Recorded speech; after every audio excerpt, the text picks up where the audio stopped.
Hello and welcome to the Cornerstone server once again. Today we will be working once again on our spawn house over there. Yes, this tree. No, it's right behind the tree over on an island. But before we begin, I have a few things that have changed up. One, I finally got to taking this path and leading it up over there, and I also created a nice little bridge right there. Also, I made a path over to this library that Luke is setting up. Maybe I'll have to go and check that out after I'm finished with all the stuff up here. But I also made a lot of changes to the actual house. Now, one thing that I just didn't notice when I was building this, but I noticed that this thing looked a little bit too tall, so I lowered that by one block, and I think it actually looks a lot better now, and that's how I had it in the creative world. Now, I'm just going to say it's really hard to build while also doing the commentary and trying to remember everything that I did in the creative world, especially when I don't actually have the dimensions of the rooms all played out yet. So it's a bit iffy and everything, and I got a lot of things wrong while doing that last episode.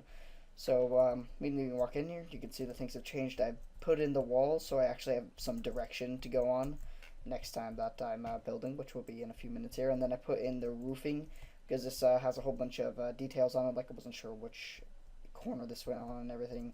So because I was switching over between the creative world and this server, I did this off camera just to save the cost of having to do that on camera. And then for this room, I changed the floor over to sandstone because it was incorrect before with the stone slabs. And then I added in the roof, and also I set up the little area for where the kitchen is going to come in right here. And because beforehand I didn't really know what resources I was using to build this, for today, I've put all the resources I need to build each room just in a chest right here and then over here, and I have some ones upstairs for maybe some later episodes. But today we're going to focus on the kitchen, which will take up most of my time, and then the staircase to the second floor. So to begin with, we're going to start with the kitchen right here. So I'm just going to take everything out of the chest. I should probably actually set up a chest somewhere else so that I can put these stuff that I have in my inventory right now there. Because this is not going to work out like this. Probably put it right on this nice little convenient table that I've set up. And filled up with all my goodies and such. Also, something I'd like to mention, I would like to give a big shout out to Luke, who's over there currently building the library. Because about 5 minutes before I started this recording, I went to get some tea, and I was gone for less than a few minutes, and I had already gotten killed by a zombie somehow, even though I was on high ground, so I don't know how it got to me, but I somehow got attacked by a zombie, and I died. When I came back to the computer, I looked at the screen, and I'm like, whoa, what death message? And then flipped out, got on, said, somewhere here. No! Yeah, and then asked how long I was gone. But luckily, Luke saw that I died and went over to the place where I died, picked up all my stuff, and put it in the chest. So I am really thankful for that. I actually gave him a gift of 5 diamonds just a minute ago for his good deed. I have no idea what I would have done if I had lost all my resources right before I started the recording. That would have just been a disaster. So I am really happy about that. So right now we're going to begin in the kitchen right after a quick little cut from right here to when I start. Okay, so we're going to begin by setting up the fridge because that's going to take up the most time.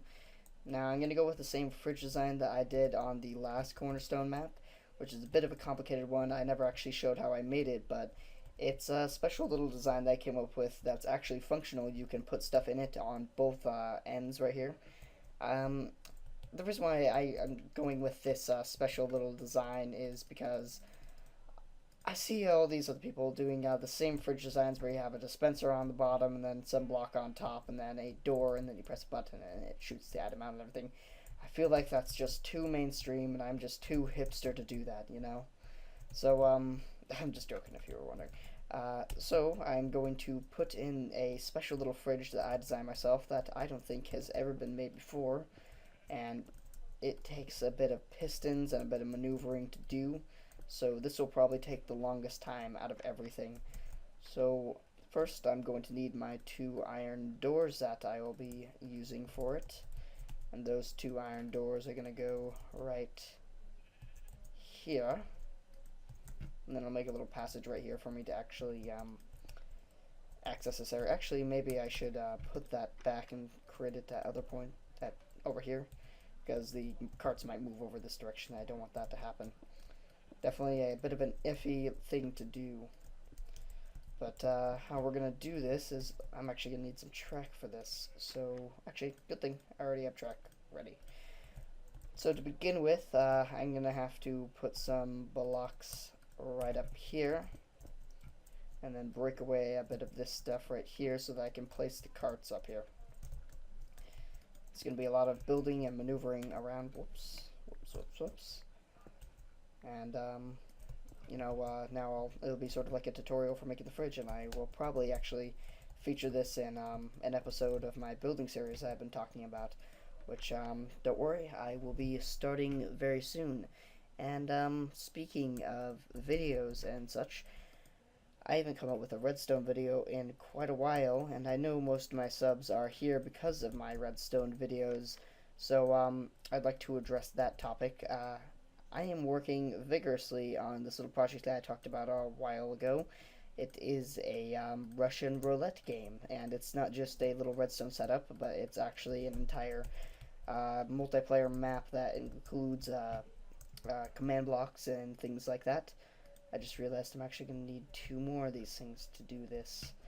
But to begin with, I'm just going to put that like that. Go to the back, pick up the stuff. And I'm going to go and get the extra materials for the carts while I talk about this. And I'll give you a bit of a sneak peek of how this is going to work. It is a 1 through 6 player game, and while you're playing it, there's 2 modes. There's sudden death, and then there's regular mode. And in sudden death, when you there'll be like a pressure plate in front of you, and that will be considered like the gun. But it was sort of hard to integrate like an actual gun into the game because you can't really make anything that small. So it was a bit of an iffy thing to make, but I think I made it work, and I think you guys will like it very, very much. And in sudden death mode, when you step on the pressure plate, it goes to this little thing that gives you a 1/3 chance of actually dying. And when you do die, you get teleported over a pit of lava and you die instantly. But regular mode is a bit different. You get more chances than just one. So as you can see, I'm sort of drifting away from the topic of how actual Russian roulette is, where it's always going to be sudden death. And it uses potions instead of anything else. And what you do, basically, there's a 1/3 chance that you will get a potion, and then there's a 1/4 chance that you'll get a damage.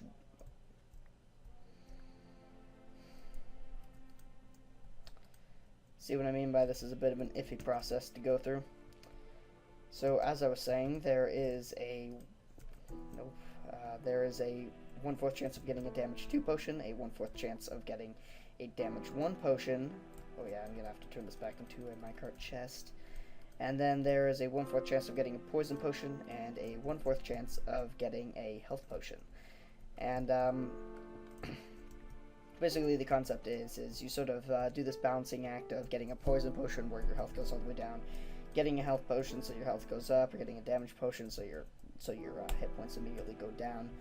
So it's a bit of an interesting game mode to play on, and that's why I put it in there. And then there's also a first-person mode where you just play up against a whole bunch of villagers. So nothing too exciting there, but oh my god, what are these carts doing? What was that? Okay, I'm gonna have to do this from a different approach now. I was not expecting this to happen, because I've never actually done this in actually I did it once on Cornerstone server, but other than that one time, I've never actually really done this in survival, and it's a lot different to do it in survival. So yeah, I haven't been doing too much redstone videos because I'm working on that pretty vigorously, but I can guarantee you it's going to be very cool when it actually comes out, and I think the wait will be worth it. Not only will I be coming out with a massive multiplayer game, but I'll be coming out with a pocket-sized version, one that you could actually build in your own survival map to play against other mobs, or on your server, so that you can play it up against other people without actually downloading the map. Okay, so now right here, I'm gonna have to break away this. Hopefully these carts don't glitch out. And then I need to go and get some slabs. And I will use these slabs right here. And then I will make more of these stone bricks. Put the stone bricks here and then begin to place my pistons. Whoops. My pistons right here. Need to go and get those.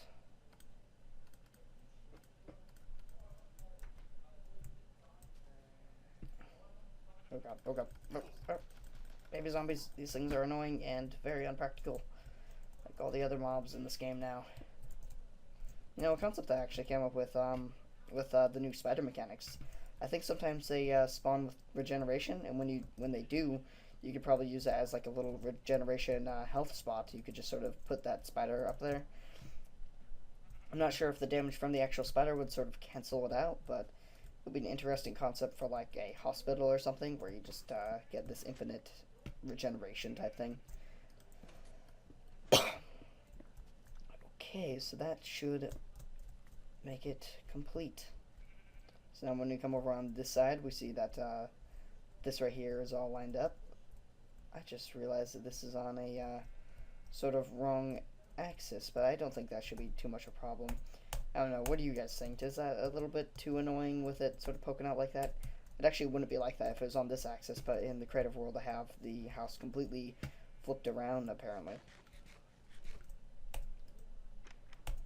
I believe I already used up, okay, here, I still got some.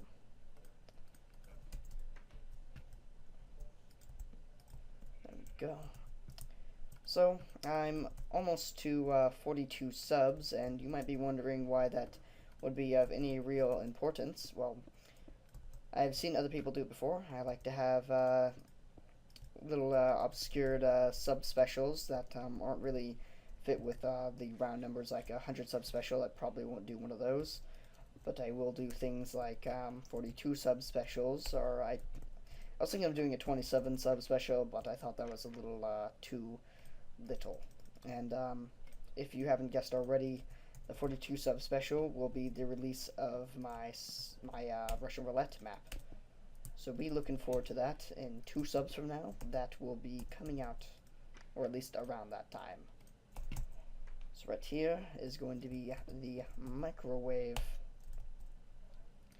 And I believe I also put a little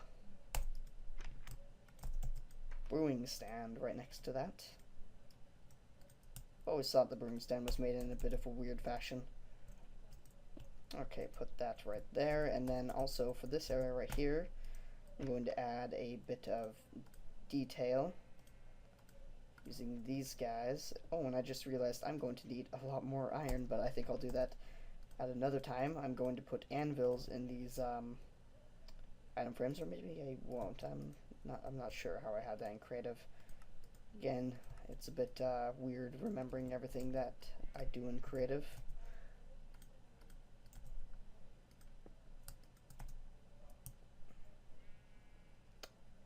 Oh yeah. And here, fence gate. The fence gate looks a bit weird on this thing. It has a different design. It doesn't actually have the holes in it, and I always thought that was a bit weird. I saw that on a creative world, and I got all confused. Put that there, and that should be finished. And there's going to be one there, and then I'll put a glass pane in that at some other time. And then right here is going to be the stove, and that will be made out of cobblestone stairs and slabs. So if you haven't noticed, there isn't any like real lighting in here yet. I've placed a few torches around because this place is super dangerous at the moment. But I think I'll be doing the lighting last, and I think I'll be doing it around the time that I will release my first video on building. And the first video on building will be about lighting, because that seems like a very important subject in building. Okay, so then the furnaces will go right here. And I've got to flip around here to place the actual furnaces, and I believe I put the furnaces in here. Yes, very prepared. Oh, great. Sometimes I forget to click like that. Bit weird. Flip them around, do it like that. I definitely like to put a lot of minute details in my buildings. That was probably the first thing I learned while doing my research on building in Minecraft. Make nothing flat, always have detail to things. That's basically what I've lived off of. Okay, so I'm actually going to put a track here. I don't have any real track right now, so I'll have to put that at some other time. Looks like I forgot a few things. Okay. I actually think that this kitchen is a little bit smaller than the actual kitchen I had over in the creative world, but that's fine. It still works. I believe it was just expanded one block this way, and to fill that one block I just put a wooden pressure plate in here. So that was what that was for. But basically what will go here is it's going to be like a little dish rack. Yeah, dish rack. So you can imagine how this would look with actual tracks. I don't think this little button thing really fits in with it. Actually, maybe that could be considered like a plate that's actually on the rack. That might be a cool way of looking at it. And then some other time I'll probably put water in here. But other than that, I also need to put a, what is it again? It's a trip hook or whatever it is. I have it in one of these chests over here. I'm just now realizing all the little things I've missed. Again, I always like to put my little minute details and things. Okay, there we are. And now we will put it in here. So the Sonic screwdriver shop, or the Sonic Good shop, is going to be coming out in my next episode, and I actually have a few special things I'll be doing in the next episode. Maybe some of you already know about it if you're on the Cornerstone server, but it will be a episode to remember. So lots of things to look forward to. Okay, so that's the kitchen all furnished. Now I just need to put a glass pane in here, add a few things to this, put water on that, change this up. Actually, I think I might just keep that. But now I'm just going to do the simple part over here, which is the staircase. So these are all the resources I'm going to need for the staircase. And for the staircase I just have a pillar of spruce wood in here. Now generally I don't like going with any spiral staircases. Why am I doing that? I feel like they just don't fit in. They're sort of cramped in spaces, and all the turns that you have to do just doesn't feel right to me. But in the case of this house, because there's not much other room around here to put a staircase, especially because this is a very small surface area on the actual ground for the foundation. So this is the only way of actually compactly putting in a staircase without taking up half of the house, you know? Whoops, whoops, whoops. I am just all over the place right now. And then I believe the painting goes here with little accent blocks on the side like that. And then all the way up to where the second floor is going to be. And the second floor is where things get interesting, because I have balconies all over the place up here. So the floor has to change a lot. Actually, I believe this is actually a block below. Whoops, that is supposed to be a... Where'd the painting go? Paintings are very glitchy with... As you see, it's just all glitching out right there. I don't know what's up with paintings, how they just fly off in... Same painting! How they just fly off in random directions when you hit them. I believe Generic B had a bit of issues with that, where it kept on, like, flying out the window somehow. I believe they pick, like, the farthest area away in the most obscure area, and then throw it that way. It's gotta be in the code somewhere. It's really weird. Okay, so this is where the upstairs is going to begin. To give you a bit of idea of how the upstairs is going to be, is this is sort of going to be just a main lobby area like we have down there. There's not much going to go here. Then there's going to be a bit of shelving right here, and, well, in this area right here.